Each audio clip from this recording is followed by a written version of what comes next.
Hey, Riddle here. Welcome to my channel, or welcome back if you're a subscriber. This is my umbrella hat.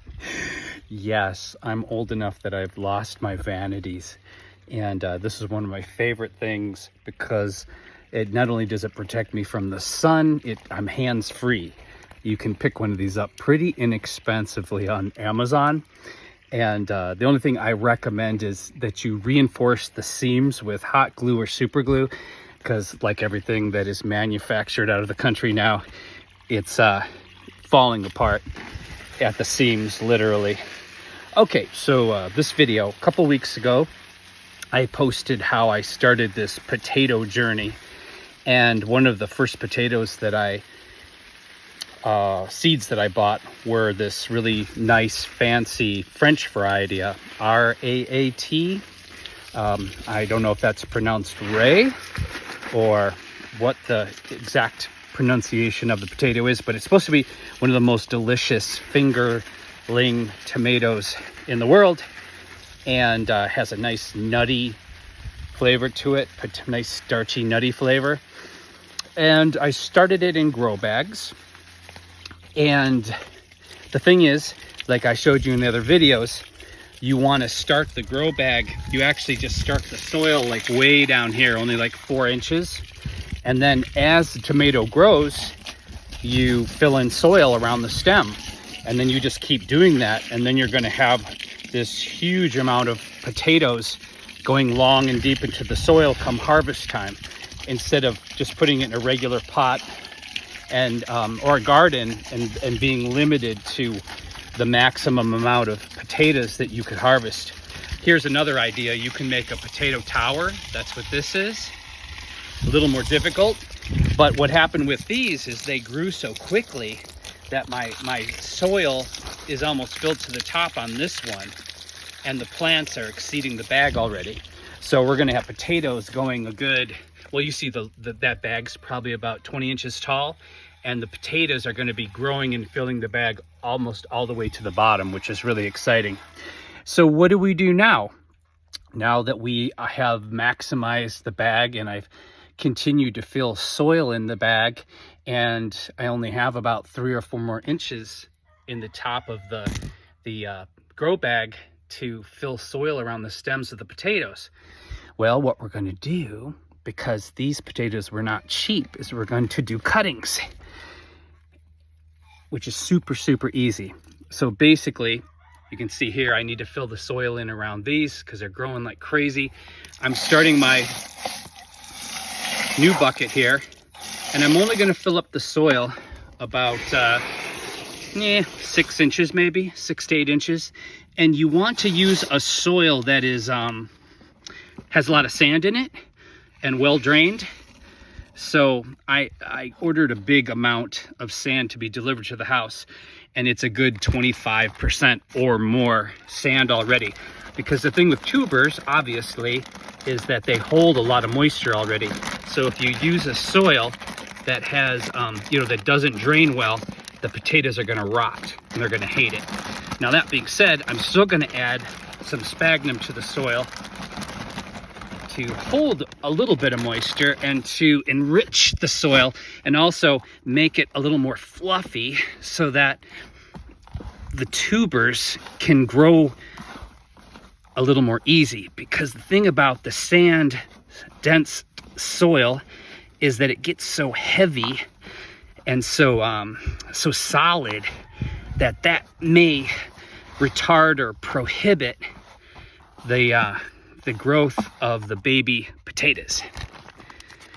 I hope that all made sense. I'm going to add a little more sphagnum, mix it up well. Now, the trick is when you are mixing this, because we're doing cuttings, it's going to be really important that we have, this mixed really well with just the right amount of moisture. I'm happy with that. Usually you can tell when you've done it right because it clumps like this. It clumps. Okay, so what we're going to do next, I'm going to water that in a little bit to fill in the air pockets. So when we put the cuttings in, the cuttings will be making contact with moisture and soil and not air, because that's going to kill them really fast. Then you'll have to excuse me, my hose, my nozzle for my hose, like everything these days, has broken on me. So I'm going to shut the water off because I'm really crazy about not wasting water. You have to treat everything precious. Okay, so I have rooting powder ready. Doesn't matter what kind. You can also use honey. You can use, there's all kinds of things you can use. You can make your own rooting powder, actually, or rooting compound with willow bark. You just strip willow bark from the stems and you put it in a jar of water in the refrigerator for a couple days, and that makes an amazing rooting compound. Okay, so next we're going to look at our potatoes over here and decide what we want to cut down. It would be helpful if I could find where I put my clippers. You can tell by the way I'm speaking today that my chronic fatigue from my Lyme disease is getting to me. I've had a hard week, and I can always tell when I've got the brain inflammation and I'm having a problem, because I don't speak clearly and I kind of lose my train of thought. Okay, I don't know where the heck I put my clippers, so we're just going to do this by hand and pinch them off, but that shows you how easy it is to do, right? So here's a grow bag and our beautiful French tomato plants. So when you look at this, see the joints? Safely, we can clip it at the joint here. That's one cutting. We can take it off at this joint. That's two. Safely, we could take it at this joint. That's three. And this one's really tall and beautiful. That's four. And we're going to take this one, 5. And we're going to take this one, which gives us 6. Beautiful. And the funny thing is, although it is better to cut these are going to grow back in a matter of days, because potatoes just grow like monsters. And like other vegetables that are growing in your garden, you kind of want to keep them from flowering, because when they start to flower, often it just sends a signal to the plant that it's done growing, and often they'll start to, the greenery will start to perish. So if you see your potatoes start to flower, just cut them off like you would basil flowers or those kind of things. Okay, so we're going to remove the very bottom leaf.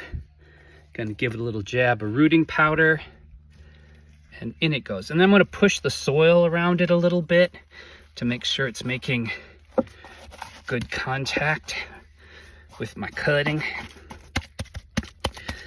Make sure this is pressed down. Got my next one here. I'm gonna do that one right there.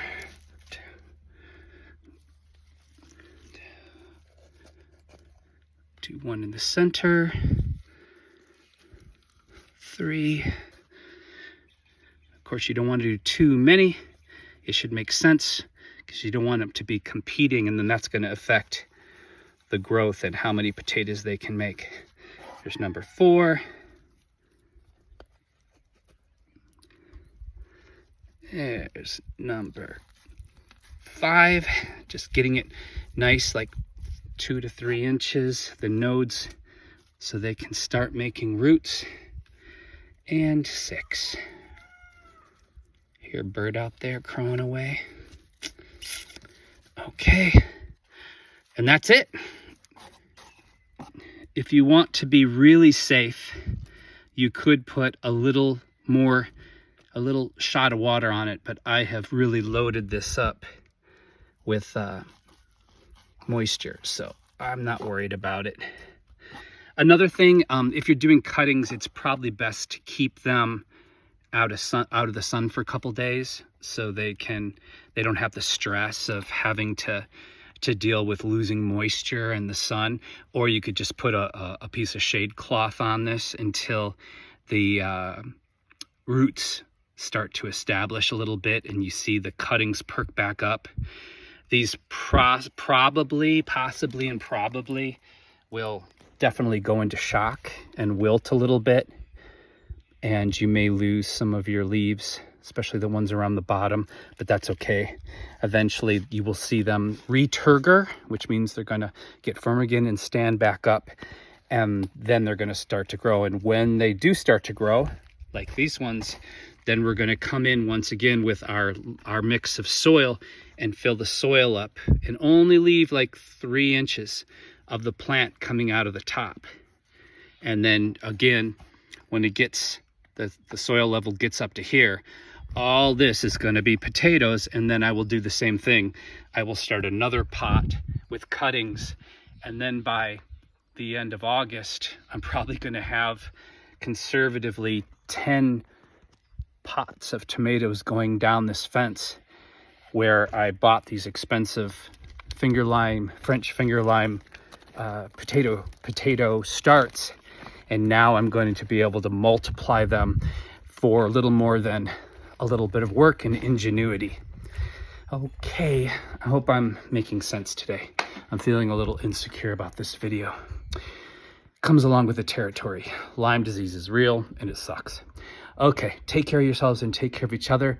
If you like my quick money-saving tips, garden wisdom, rants, raves, art, and occasional magic, please like, share, subscribe. It helps. Have a great rest of your weekend, folks. Bye.